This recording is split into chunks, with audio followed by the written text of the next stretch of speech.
Hey guys, James here. Hey, got a little project going here on here. We got the remnants of the hurricane coming up from Florida and raining and all that good stuff here. So I decided to do a little project. Here's my Colt 1911. About a year ago, we had a house fire, and the bluing is kind of turning a brown color. It was getting thin anyway. I built this 45. Oh, geez, back in the late 80s, early 90s, when I used to shoot a lot of handgun competition. I actually built a few of them, but this is the Colt. This is the only one I have left. It was originally a government model, but as you can see, the slide is a little bit shorter. I cut it down to commander length. The reason I did that is because I had a ported, trying to do this in the camera, had a ported compensator I put in it for shooting the various competitions I shot in. I shot in about everything I could find, USPSA and ISPC and bowling pin competitions. But anyway, here's some of the things I did to it. This is the original Colt barrel. My other 1911s, I bought match barrels. One had a Bomar and the other one had a Clark. Uh, anyway, those were pretty expensive even back in the day. And I built this one. I got rid of the bushing for the front of the slide altogether when I cut the front of the slide off. So I made this bull barrel by using, man, this is hard to do with the camera. A piece of stainless steel. I had a little lathe at the time, a bench lathe. Cut the taper on here. And I believe it's threaded 575 by 40 thread. So this is threaded about this far back for this bull barrel adaptation I put on it, and then threaded the rest of the way for the ported compensator. And this is a dual port. My other 45 that I built back then, I had a single port, which worked fine, but for some reason I thought if one port works so good, two's got to be better. So I went with a dual port on this one. And I cut the buddy of mine had a mill in his barn. We cut the top section here for Bomar's sight.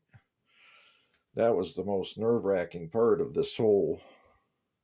There's the Bomar. You can see how it's turning a little brown, maybe. I can see it here. Maybe you can on the camera, but anyway, it's like I say, we had a house fire about a year ago.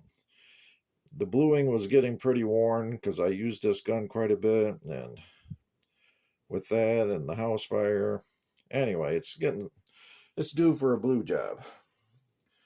So that's why I totally disassembled her. I got all the bells and whistles on there. There's a Ed Brown Commander style hammer. I also I had a checkering file. I checkered up here on the trigger guard and on the front of the frame, and also on the back strap here for the grip. Mainspring housing, I guess, is the proper word to use. Anyway, that all came out pretty good. Matter of fact, I sent, as I recall, a year or two ago, maybe 3, I sent the tap and the die to thread these, and the checkering file. to Eagle Eye Shooting when he was starting up his gunsmithing business. I don't know if he ever used them or not, but I didn't plan on making any more competition style guns or doing any more checkering or that type of stuff, so I sent that stuff to him. Hopefully he's making good use of it.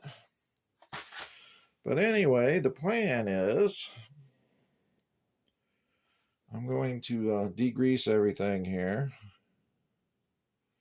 Then I'm probably going to just soak them in some white vinegar just to get off all the what bluing is on there off. And I'm going to start off scratch with a cold bluing process because that's something that, you know, us tinkerers can do ourselves at home. I'm going to try this Laurel Mountain Forge Barrel Brown and Degreaser. So it degreases and browns in the same easy application. Anyway, this should get the first coat or first coat of several coats of a little bit of rust going on all the metal surfaces. And then I plan to boil everything and get that deep dark type of cold blue done to it. At least that's the plan. So anyway, I wanted to show you guys the before. Then hopefully everything comes out as planned or how I would like it to be. And I'll have a nice deep dark blue to it. So anyway, thought I'd share that with y'all. Thanks for watching.